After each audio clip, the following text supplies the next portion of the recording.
नमस्कार, मैं हूं कौसर अली खान और आप देख रहे हैं छपरा तक। शिक्षा जगत में फिर से अपना एक पहचान बनाने के लिए एक नाम फिर से उभर आया है। आवासीय बाल ज्ञान प्रतियोगिता निकेतन में पढ़ने वाले एक छात्र ने फिर से अपनी सफलता हासिल की है। तो सबसे पहले स्वागत है आपका सर हमारे छपरा तक में।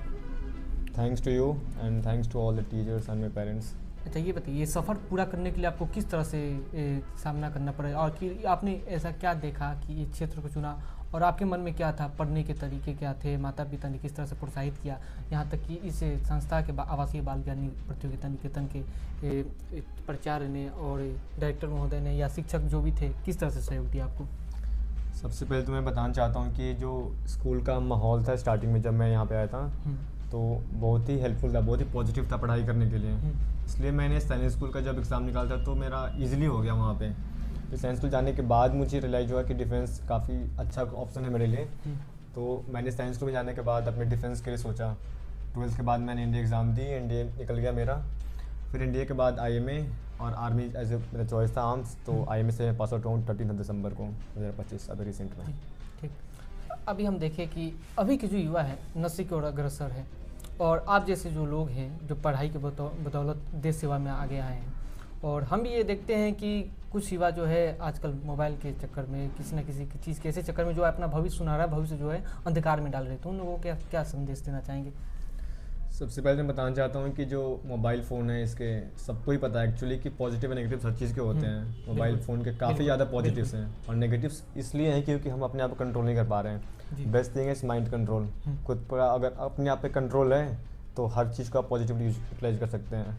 मोबाइल फ़ोन से मैंने पढ़ाई किया था क्योंकि मेरा जब इंडिया एग्ज़ाम निकला था उस टाइम में कोविड भी था। तो कोविड टाइम पे सारे एग्ज़ाम्स, सारे पेपर्स, क्लासेस, एवरीथिंग सारे मोबाइल फ़ोन से हो रहे थे।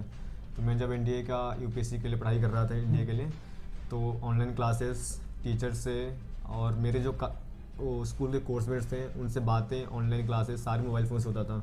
तो मैं बताना चाहता हूँ कि जो बेस्ट थिंग है अपने आप पे कंट्रोल रखना।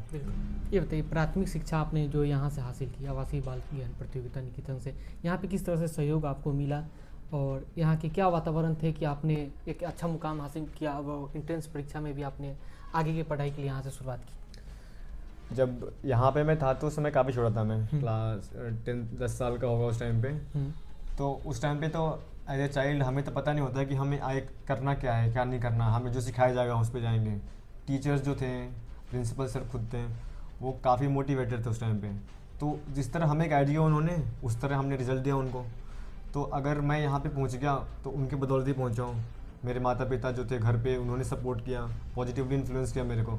तो एज ए मैं बोल सकता हूँ कि जब मैं छोटा था उस टाइम पे तो मेरा कुछ इतना कुछ है नहीं कि मैंने ये कर दिया। ये सब जो करवाया गया मुझसे या फिर जो उस समय का माहौल बनाया गया था, ये मेरे टीचर्स थे, पेरेंट्स थे जिन्होंने ऐसा मुझे माहौल दिया। जो मेरे उस टाइम के क्लासमेट्स थे जिन्होंने इसमें मेरे साथ पढ़ाई की साथ में, वो भी काफ़ी अच्छे मुकाम पे पहुंच चुके हैं, बहुत सारे लोग हैं। तो हर किसी का एक उसमें सहयोग है अच्छा माहौल बनाने में, पढ़ाई कराने में, और सब ने इक्वली मुझे इन्फ्लुएंस किया है। तो मैं सब कुछ देना चाहता हूँ टीचर्स को, पेरेंट्स को, मेरे क्लासमेट्स जो उस टाइम पे थे, एवरीबडी। और माता पिता के किस तरह से लेके चलते हैं, उनका क्या जीवन रहा कि आपको उन्होंने अपने पेट काट कर आपको पढ़ाया, इस मुकाम तक पहुंचाया, कैसे लेते आप उन दोनों को? मेरी मम्मी जो है आशा वर्कर थी और आशा का वैसे कोई पेमेंट तो उस टाइम पे था भी नहीं।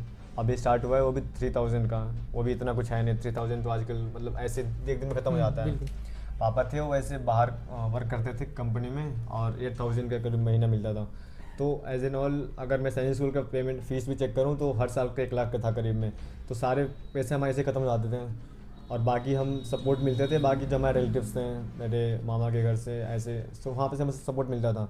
तो उनकी बदौलत हमने फ़ीस का वो पेमेंट किया। तो एक तरह से जब मैं क्लास 8-9 थोड़ा सा मैच्योर हुआ तो रियलाइज़ हुआ मुझे काफ़ी ज़्यादा कि जितना ये लोग कर रहे हैं मेरे लिए, तो अगर आगे चले कुछ ना करूँ, ऐसा कुछ नहीं था कि मेरे ऊपर प्रेशर बन रहा है, मेरे घर वाले बोल रहे हैं कि नहीं तुम निकाल ही लो, कोई प्रेशर नहीं था कभी घर वाले से या किसी से, कभी कोई प्रेशर बना ही नहीं। सबको बिलीव था कि मैं कुछ कर लूँगा। तो ये बिलीफ ना टूटे इसके लिए मैंने बहुत जान लगाकर अच्छे से पढ़ाई की और इसलिए मैंने ज़्यादा वर्क किया उसके लिए। तो मैं बस बताना चाहता हूँ कि इन्होंने बहुत ज़्यादा किया मेरे लिए, घर वाले इन्होंने बहुत ही एक सपोर्ट पिलर बन के थे जो कभी टूटने नहीं दिया मेरे को। अगर मेरे को कभी कोई प्रॉब्लम आ भी गया तो ऐसा कभी इन्होंने बोला ही नहीं कि तू मत कर, पैसे नहीं है मेरे पास, मैं अफोर्ड नहीं कर सकते हैं। अगर आजकल देखा जाए तो अगर कोई बोल दे आपके सामने से, घर वाले बोल दे सामने से कि पैसे नहीं है मैं नहीं करा सकता, तो जैसे कि मैं उस टाइम पे था, तो इससे क्या फील होगा कि यार मैं इतना पढ़ाई करना चाहता हूँ बट घर वाले सपोर्ट नहीं कर पा रहे हैं, तो अपने आप गिव अप कर दोगे आप। घर वालों के पास पैसा हो या ना हो, लेकिन वो सपोर्ट करना चाहते हैं, तो जो इंटेंट है ना चाहते हैं, वो इंटेंट अपने अंदर भी मैंने ला दिया कि अगर ये चाहते हैं तो मैं भी चाहता हूँ। तो उसके करके मैंने एक मोटिवेशन ले लिया उनसे भी, तो हर चीज़ का एक पॉजिटिव आउटलुक लिया और उन सबको मिलाकर मैं यहाँ पहुँच पाया। जी बिल्कुल। तो अभी हमारे साथ उनकी माता जी मौजूद हैं। तो माता जी, पहले तो आपको बहुत बहुत बधाई कि आपके बेटे ने ये मुकाम हासिल किया। तो किस तरह से ये जो मुश्किलें आई आपके पास पढ़ाई को लेकर, तो किस तरह से आपने इनको एक पढ़ाने के लिए आगे बढ़ाया? क्या बोले, कैसा महसूस हो रहा है ये बताइए? बहुत अच्छा महसूस हो रहा है। गाँव में लोग खुश होंगे। अब तो आप किसको ये धन्यवाद देना चाहेंगे ये सभी ये मुकाम तक आने के लिए? धन्यवाद तो अभी कुछ उम्मीद लगाई होंगी जी। लोगों से, जो लोग जहाँ पढ़ने जाते थे वहाँ पे एक अपने 10 सब लोग जैसे को कि भी सर thank you बोलना चाहते जैसे हैं। कि सर ने बताया, इन्होंने बताया कि 10 साल की उम्र में वो जो थे हाँ। यहाँ पे आए थे।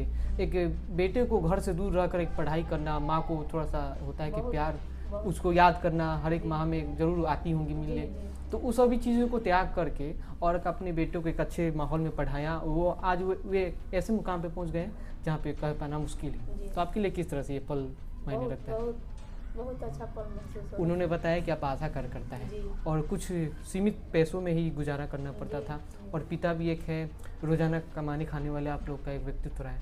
तो वो किस तरह से आप देखती हैं, आपके पति का क्या सहयोग मिला इसमें? उनका भी सहयोग था, हम्म, जितना भी कमाते थे सब दे देते थे। हम भी जितना होता था उतना सब दे देते थे। उससे नहीं होता था तो अपने कहीं रिश्तेदार से लेके, मतलब इनको कभी महसूस नहीं होने दिया कि हमारे पास नहीं है। अपने कैसा हो कष्ट काट लिए, लेकिन इनको नहीं महसूस होने दिया। गांव के लोगों ने क्या कहा आपसे इनका गाँव- सिलेक्शन होने के बाद? गांव के लोग, बहुत लोग खुश हैं, बहुत लोग नाराज भी हैं। हम्म। अब गांव के लोगों से क्या मतलब है, हमको अपना देखना है। बिल्कुल, ठीक, धन्यवाद। अभी हमारे साथ उनके पिता मौजूद हैं, हम इनसे भी बात करते हैं। तो चाचा नमस्कार आपको, और एक तो बहुत बहुत बधाई कि आपके पिता आपके पुत्र ने ये मुकाम हासिल किया।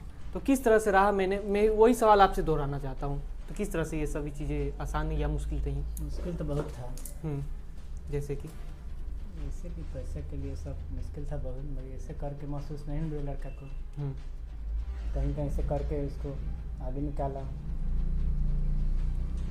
एक पिता जो है अपने पुत्र से बहुत अपेक्षाएं रखता है, वो इन्होंने ये अपेक्षाएं पे बहुत खरा उतरा है। तो आने वाले और जो पीढ़ी है, जो बच्चे हैं जो कहीं ना कहीं गलत दिशा में जा रहे हैं, उनको क्या आप संदेश देना चाहेंगे, एक पिता और एक लेफ्टिनेंट के बेटे के पिता के बतौलत? वो तो हम यही कहेंगे कि जो भी कोई हो बच्चा अपना अच्छा से ध्यान लगा के पढ़ाई करे। बाप मातारी को सबको उम्मीद रहता है कि मेरा लड़का अच्छा निकले। जी। हम लोग भी उम्मीद लगा कि हमारा